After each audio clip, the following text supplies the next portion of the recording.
Good afternoon, class 12th. I hope you have done your paper well. I did see the paper and I am talking about this particular set. And the other two sets are merely different by around 20%. मतलब around 12 to 14 marks का difference होगा बाकी papers में. If I get time, I'll solve the questions which are different in different sets in the second video. But this video is basically concentrated on the second set of this particular set. Moving on with the section A, lowest pKa का मतलब highest Ka. Most acidic तब होता है जब electron withdrawing group होता है. So your answer is this. Apollo space cell में कौन सा वाला सेल यूज हुआ था? Hydrogen and oxygen cell was used. E0 cell का वैल्यू मांगा था. You were given two datas. इसमें रिडक्शन पोटेंशियल पॉजिटिव है और इसमें रिडक्शन पोटेंशियल ज़्यादा पॉजिटिव है. मतलब दिस विल अंडरगो रिडक्शन. मतलब ये कैथोड हो गया. मतलब कैथोड माइनस एनोड अगर मैं करूंगी तो this minus this, cathode minus anode, the answer should be this value. Question number 4 slightly tricky था जहाँ पे डेटा दिया हुआ था और ऑर्डर निकालना था. विद रिस्पेक्ट टू बी अगर आप देखो, there was no change in the rate of reaction. जब कॉन्सेंट्रेशन ऑफ बी को डबल किया है रेट में कोई फर्क नहीं पड़ा. मतलब बी अफेक्ट ही नहीं करता, which means it should be zero order with respect to B. With respect to A की बात करें, डेटा को चेक करिए. जब ए को डबल किया था तो रेट ऑफ रिएक्शन 4 टाइम्स हो रहा है, which means the order has to be second order. तो जौन सा ऑप्शन में with respect to B zero order था और with respect to A second order था should be the answer according to me. Question number 5 में ये complex दिया हुआ था निकल का, टेट्राक्लोराइडो वाला. निकल इसमें +2 ऑक्सीडेशन स्टेट में है. तो इलेक्ट्रॉनिक कॉन्फिग्रेशन ऑफ निकल बिकम्स 3d8, यानी this is the configuration. Ligand weak था, सो विच मीन्स नो पेयरिंग. अगर नो पेयरिंग है तो अनपेयर्ड इलेक्ट्रॉन आपके हुए 2. सो मैग्नेटिक मोमेंट अगर आप कैलकुलेट करोगे √8 आएगा. This is your answer 2.82 bore magneton. Question number 6 पे चलते हैं. द आयन विथ 3d6, कौन सा वाला आयन है जिसमें d6 आ रहा है? वो है कोबाल्ट, क्योंकि कोबाल्ट का एटॉमिक नंबर है 27. वो 3d7 4s2 होता है, पर +3 में 2 इलेक्ट्रॉन्स यहाँ से निकलेंगे, 1 इलेक्ट्रॉन यहाँ से निकलेगा. सो your answer was cobalt +3. 7th question देखिए. हाईएस्ट बॉइलिंग पॉइंट मांगा है बेटा. Highest boiling point is number of ion ज़्यादा होंगे, कॉन्सेंट्रेशन ज़्यादा होगी तो बॉइलिंग पॉइंट ज़्यादा आएगा, because it is a colligative property. Elevation in boiling point होता है अगर आप सॉल्यूट डालते हैं. आउट ऑफ KCl और K2SO4 में से किस में आयन ज़्यादा है? K2SO4 में. तो नंबर इसी में बढ़ेगा. K2SO4 का हायर कॉन्सेंट्रेशन कौन सा दिया हुआ है? 2.0 molar K2SO4 should be the answer according to me. Question number 8 में 2 डेटा दिए थे. इस डेटा के हिसाब से इसमें पॉजिटिव वैल्यू है, मतलब इसमें रिडक्शन होगा.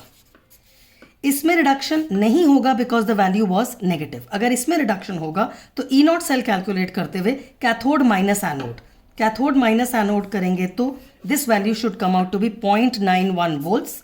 और the option that is given here is, क्योंकि दिस विल अंडरगो ऑक्सीडेशन, इसका मतलब tin is oxidised and your Fe2 positive is, your Fe3 positive is reduced. तो tin is oxidized वाला पार्ट और 0.91 वोल्टेज जिसमें दिया हुआ है is your correct answer for the 8th. 9th में अमाइड्स टू अमीन्स कौन सा होता है? Hoffmann bromamide reaction, which is not worth doing. ये तो इजीएस्ट क्वेश्चन था. Now which is not true for glucose? Glucose के लिए बेटा वो एल्डिहाइड और 6 कार्बन का है. एनहेक्सेन तो बनाता ही है विद HI, पायरेनोज भी बनाता है. This was not true. 2,4-DNP इसलिए नहीं बनाता because there is no free aldehyde group, इसीलिए ये 2,4-DNP आपको नहीं देता है.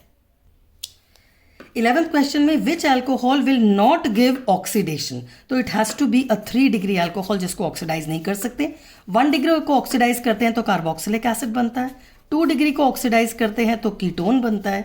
3 डिग्री को आप ऑक्सीडाइज नहीं कर पाते क्योंकि इसके बॉन्ड्स कार्बन कार्बन बॉन्ड्स हैं जो कि नहीं टूटते. So your answer was 2-methyl butane 2-ol is the answer for this. Next is concentrated brine. Brine is NaCl को अगर हम इलेक्ट्रोलाइज करें तो क्या प्रोडक्ट बनेंगे? तो पहली बात, इसमें the ions that you get is H positive और Na positive, Cl minus and OH minus. इन दोनों में से which will gain electron? H positive. बेटा ये तो मेटल है ना, so H positive will gain electron, you will get hydrogen gas evolved. इन दोनों में से किस में से इलेक्ट्रॉन निकालना आसान है? Cl माइनस में से. क्यों? क्योंकि उसकी इलेक्ट्रोनेगेटिविटी कम है, उसमें से इलेक्ट्रॉन रिमूवल इज ईजी, उसका साइज बड़ा है, तो Cl2 बनेगा. तो जौन सा भी डेटा है जिसमें हाइड्रोजन गैस बन रही है और Cl2 गैस बन रही है, should be your answer. B part है 1 and 4 वाला इक्वेशन है जिसमें H2 और Cl2 बन रहा है। 13th question, transition metals catalyst की तरह क्यों एक्ट करते हैं? Because of variable oxidation state.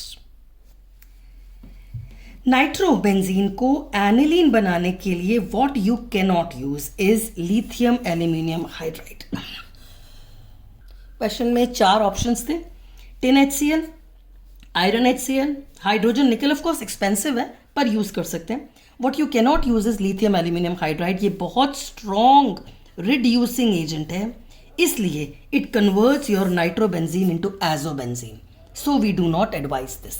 ये थोड़ा ट्रिकी था और मेरे ख्याल से एनसीईआरटी में ये इन्फॉर्मेशन नहीं दे रखी है, but since it is a strong oxidising agent some other products are formed is what was expected out of you. Reason assertion questions पे आते हैं।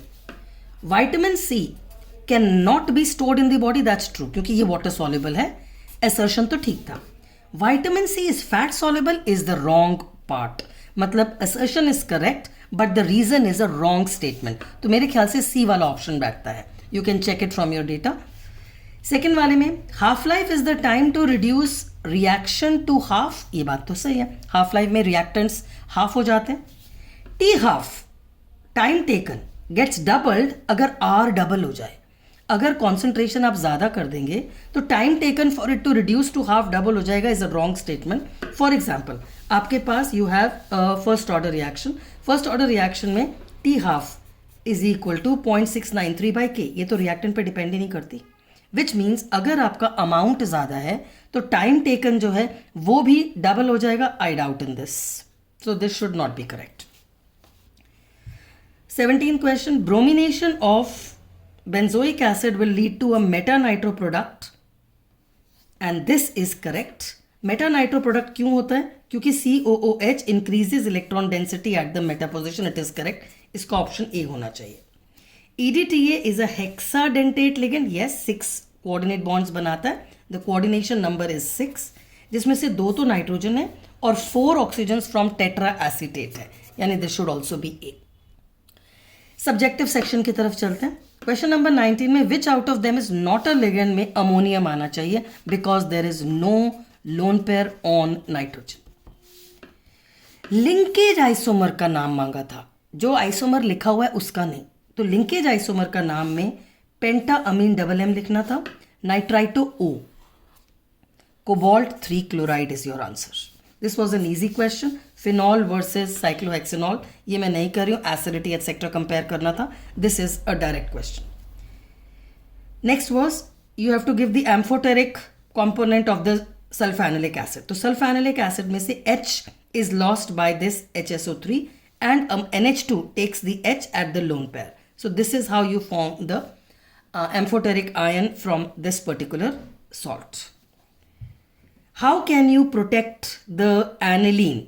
का असैलेशन करने से एक्टिवेशन कंट्रोल हो जाता है, और acetic anhydride if you use the lone pair of nitrogen is utilized with the acyl group. So when you acylate it, it controls the activating effect because lone pair is used in resonance. Fine. The OR was to convert ethyl bromide into propanamine. तो Br हटाना था और एक carbon और N डालना था, तो the first step was KCN डालिए, you get a cyano compound. फिर लिथियम एल्यूमिनियम हाइड्राइड डालिए, a good reducing agent will convert it into a propanamine. This was an easy conversion. Next was the reaction of chloroform on oxidation in sunlight. It gives you phosgene, COCl2 and HCl is the byproduct. The next was what is formed when chlorobenzene is treated with CH3Cl anhydrous AlCl3. Now this is an ortho para directing group. तो आपका ये major बनेगा para पर और ये minor बनेगा, लेकिन बनेगा तो सही।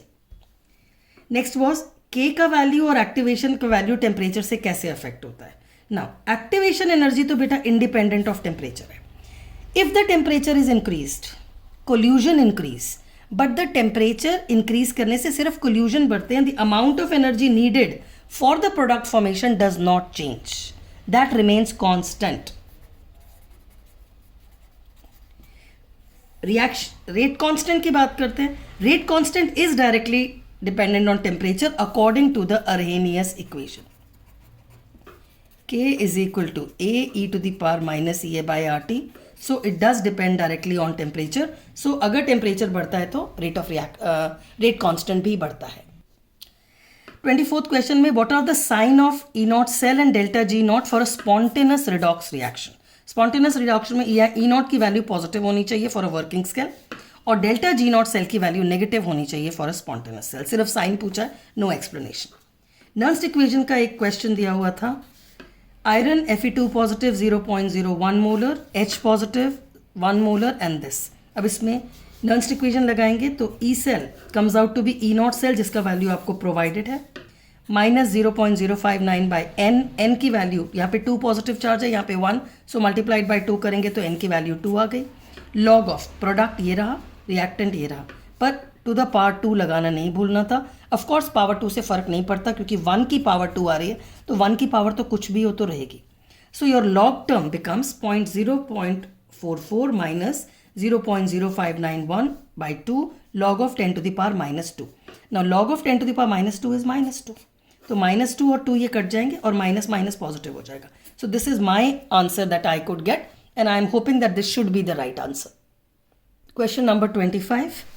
Acylation of glucose. Glucose में there are 5 OH groups. So you require 5 moles of acetic anhydride to form a pentaacetate. And this proves that there are 5 OH groups at 5 different carbons is the conclusion. Fine. Next question was to arrange. सिर्फ arrange करने को बोला था वैसे. So the boiling point arrangement में hydrocarbon से ज़्यादा ether होता है, ईथर से ज़्यादा एल्डिहाइड होता है और एल्डिहाइड से ज़्यादा अल्कोहल होता है. द रीज़न इज इसमें तो बेटा H बॉन्ड होता है, इसमें डाइपोल डाइपोल होता है with the pi bond electrons, इसमें भी डाइपोल डाइपोल होता है but with sigma bonded electrons और इसमें तो लंडन फोर्स है. Fine. So the order should be this. D5 configuration दिया हुआ था, उसके साथ ये दिया हुआ था कि डेल्टा नॉट इज लेस. अगर डेल्टा नॉट लेस है तो इसका मतलब electrons will jump from T2G to EG. Electron jump कर जाएगा तो 5 इलेक्ट्रॉन भरते हुए 3 यहाँ भरेंगे, उसके बाद 2 यहाँ भरेंगे. This should be your answer. Moving to question number 26. 2 complexes थे, इसमें साइनाइड है which is a strong ligand, इसमें फ्लोराइड है which is a weak ligand. अगर स्ट्रॉन्ग लिगेंड होता है तो इलेक्ट्रॉन पेयरिंग हो जाता है, वीक लिगेंड होता है तो there is no electron pairing. दोनों में D5 है बिकॉज दोनों में Fe3 पॉजिटिव है, तो इसमें electrons will be paired up. अगर इलेक्ट्रॉन पेयर हो गए तो अंदर वाले D orbitals will become available for hybridisation. Therefore 3D are used in hybridisation. लेकिन वीक फील्ड लिगेंड में there is no pairing, so 3D5 is not use क्योंकि आपने पेयर तो करा ही नहीं. Since 3D5 will not be use, what will you use? You will have to use the outer D, that is the 4D will be used for hybridization. So this forms outer D complex while this forms inner D complex. You had to explain how does an amino acid lead to salt formation. बेटा amino acid में एक acidic group है, एक basic group है. Acidic group proton देता है, basic group proton लेता है क्योंकि बेसिक ग्रुप के पास लोन पेयर है. तो एसिड ने प्रोटॉन दिया, बेस ने लिया, so it is a salt formation. Acid plus base leads to the salt formed, which is the zwitterion which we are forming. 28th question is DNA strands are complementary. Why? तो उसका answer जो examiner expect कर रहा है is due to specific base pairing sequence. मतलब adenine will bond to thymine and cytosine will form 3 hydrogen bonds with guanine and that is fixed. इसीलिए एक DNA strand can easily derive the second DNA strand because their bases are specifically paired. 29th question में rate of reaction निकालने को बोला है. Rate of reaction is minus half of concentration of N2O5 by dt. This decrease in concentration is given to you as 1.4 10 to the power minus 3. Rate of reaction निकालना है तो 2 को वहाँ ले जाएंगे. So the rate of reaction becomes 2 into this. Of course एक negative लगेगा पर नेगेटिव हम रेट ऑफ रिएक्शन में लगाते नहीं हैं. डोंट फॉरगेट कि उसका यूनिट डाल दीजिएगा. Your moles per litre per second should be there. Next question was T 99% is equal to 2 times T 90%. I am not doing that. ये NCERT का डायरेक्ट क्वेश्चन है. Now this was a good question. Case study का question है, conductivity is directly proportional to concentration of ions. तो अगर आप dilution करते हैं, पानी डाल देते हैं, तो नंबर ऑफ आयंस पर यूनिट वॉल्यूम तो डिक्रीज हो जाएगा, तो के भी डिक्रीज हो जाता है। डाइल्यूशन करने से number of ions in that particular volume, उसी बर्तन में number of ions in that volume gets decreased, per unit volume decrease हो जाता है, so K will decrease. Alpha की वैल्यू निकालने को बोली है। अल्फा का फॉर्मूला होता है molar conductivity upon limiting molar conductivity. Limiting molar conductivity का वैल्यू 150 आपको प्रोवाइडेड था। Molar conductivity at a concentration निकालने के लिए k इंटू 1000/c, टेबल में से k का वैल्यू निकालना था व्हेन कॉन्सेंट्रेशन इज 0.01। टेबल में ये वैल्यू 1.41 इंटू 10⁻³ दिया है, इंटू 1000 लगाते हैं when the units are in centimetres. This value comes out to be 141 Simon centimeter square mole inverse. So 141 divided by 150. This should be your answer for alpha, and there are no units. C part में और भी था। HCl एक strong electrolyte है, तो पूरा का पूरा डिसोस हो जाएगा। Alpha is as good as 1. So the number of ions are high और K depends on the number of ions. So K की value high रहती है। Therefore molar conductivity at a particular concentration is going to be high for HCl. और section में क्या कह रहा है, अगर एसिटिक एसिड यूज कर रहा है तो what is the difference and what is similarity. अगर HCl की जगह या KCl की जगह एसिटिक एसिड यूज करें तो क्या होगा, molar conductivity will increase rapidly क्योंकि alpha increases on dilution.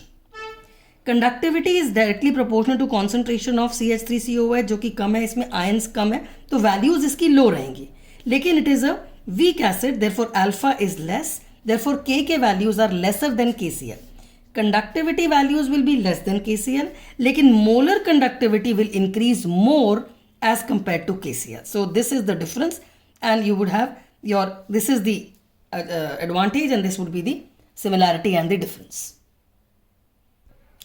32nd, SN1 leads to racemization because SN1 leads to the formation of a carbocation. Carbocation sp2 होता है और प्लानर होता है।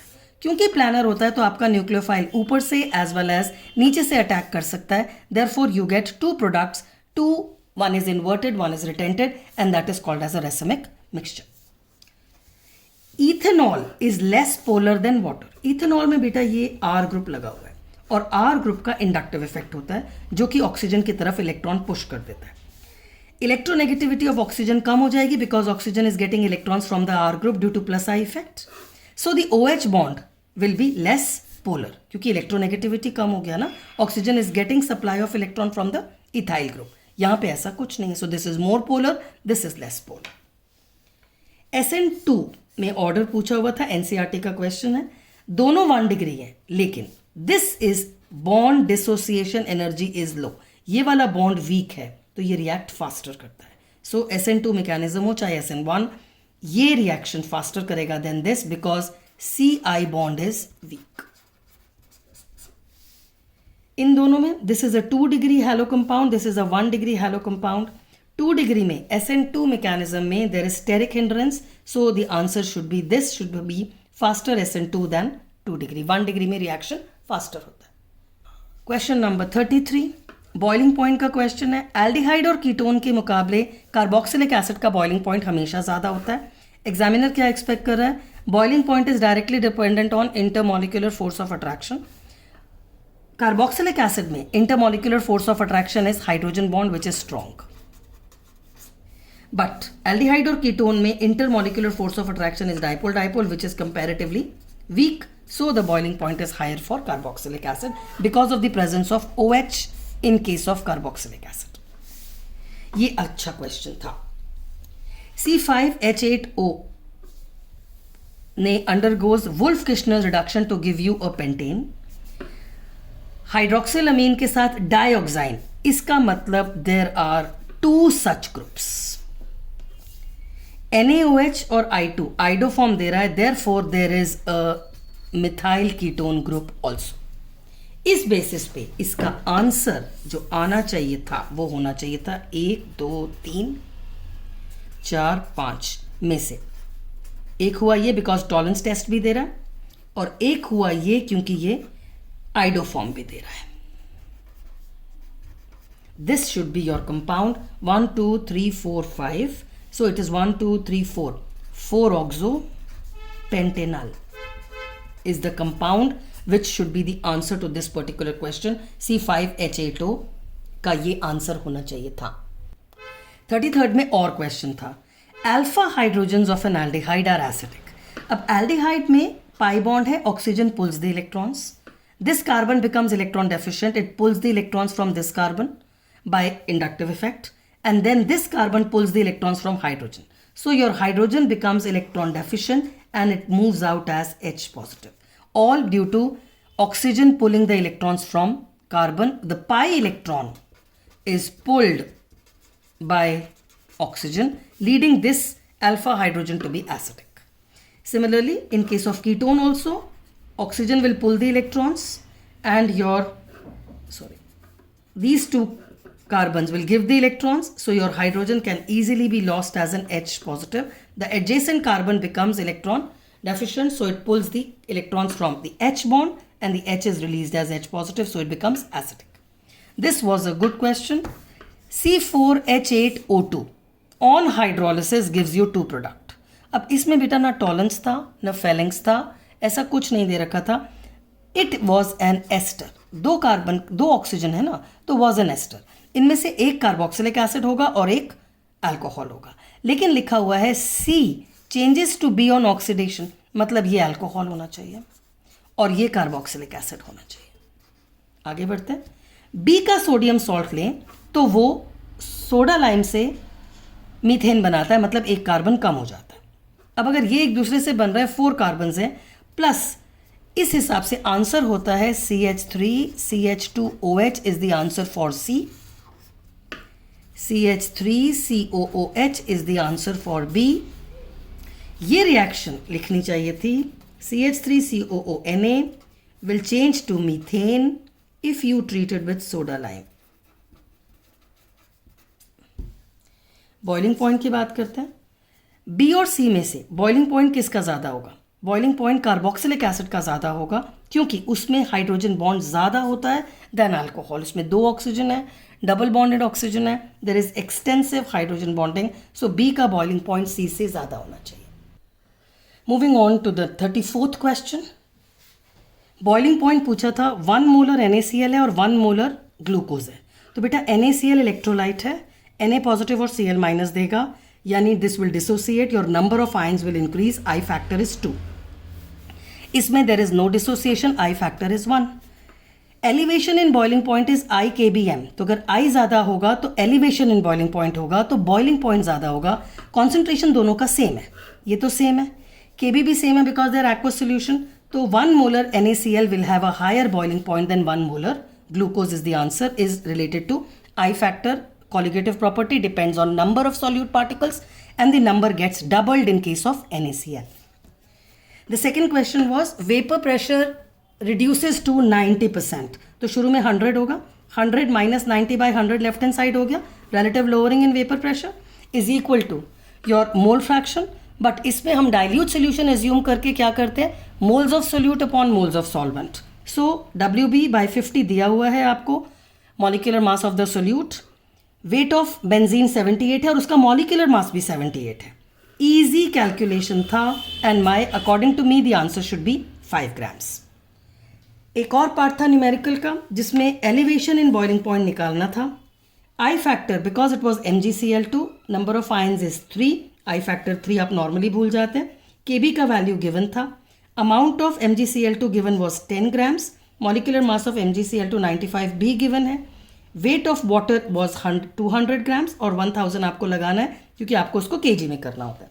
वैल्यू सब्सटीट्यूट करने के बाद मेरे हिसाब से आंसर 0.808 डिग्री सी या केल्विन आप कुछ भी लिख सकते हैं बिकॉज इट इज एलिवेशन, कोई भी यूनिट हो सकता है. 0.808 आ रहा है अकॉर्डिंग टू मी. 34th का और क्वेश्चन भी न्यूमेरिकल बेस्ड था. Acetic acid in non polar solvent like benzene may undergoes dimerization is your key word in the answer. अगर आपने dimerization लिखा है तो I factor automatically becomes half, क्योंकि आपका जो acetic acid है it is like this. ये रहा एक acetic acid, ये रहा दूसरा acetic acid और यहाँ पर इनके बीच में हाइड्रोजन बॉन्ड होता है, because of which two of them exist together, and that is why the number reduces to half. इसलिए i factor is approximately half in this. The next was osmotic pressure निकालने वाला question था. Formula for osmotic pressure is molarity, that is weight of solute by molecular mass, volume of solution in litres, RT, और आई factor नहीं भूलना था. The question was of K2SO4, तो आई factor तो बेटा 3 हो गया. Temperature always in degree C दिया होता है, पर हमको लेना केल्विन में होता है, सो 298. अमाउंट ऑफ सोल्यूट 2.32 10⁻² ग्राम्स दे रखा था. मॉलिक्यूलर मास ऑफ K2SO4 174 है. वॉल्यूम लीटर्स में दिया था, तो एज इट इज यूज हो जाएगा. आर का वैल्यू 0.082 लीटर्स एटमॉस्फेयर्स, मतलब आपका आंसर एटमॉस्फेयर में रिपोर्ट होना चाहिए. रेस्ट कैलकुलेशंस आप करके चेक कर लीजिएगा. The answer will be like this and the answer is in ATM. अगला क्वेश्चन भी न्यूमेरिकल था, तो अगर आपकी चॉइस के दोनों क्वेश्चन थे, दोनों में 2 न्यूमेरिकल थे, आपको न्यूमेरिकल तो करना ही पड़ता. इन दिस केस आपको molecular mass of the unknown solute निकालना था. Depression in freezing point given है, वेट ऑफ सोल्यूट गिवन है, और आपको सल्फर का मॉलिक्यूलर मास निकालना था. मॉलिक्यूलर मास के लिए पहले MB निकालेंगे. आपके पास डिप्रेशन इन फ्रीजिंग पॉइंट 0.052 दिया हुआ था. Amount of sulphur is 25.6 grams. Molecular mass was to be calculated into 1000 grams में डाला था, तो उसको kg करने के लिए 1000 डाल दिया, इनटू योर KF का वैल्यू 5.12 था. सॉल्व करने के बाद you will and up in 256 is the molecular mass of the sulphur. अब अगर 256 इज द टोटल मास, तो उसमें सल्फर कितने? ईच सल्फर का मास है 32, टोटल मास है 256. तो 256 में कितने सल्फर अगर आप निकालेंगे, डिवाइड करेंगे, तो this will come out to be रफली around 8. So your formula is S8.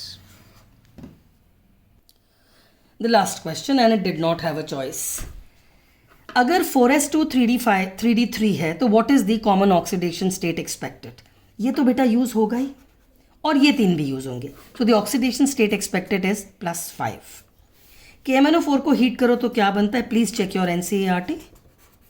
MnO2 भी बनता है, K2MnO4 भी बनता है, and so on so fourth. तो वो प्रोडक्ट्स आपको NCERT से चेक करके लिख लीजिएगा.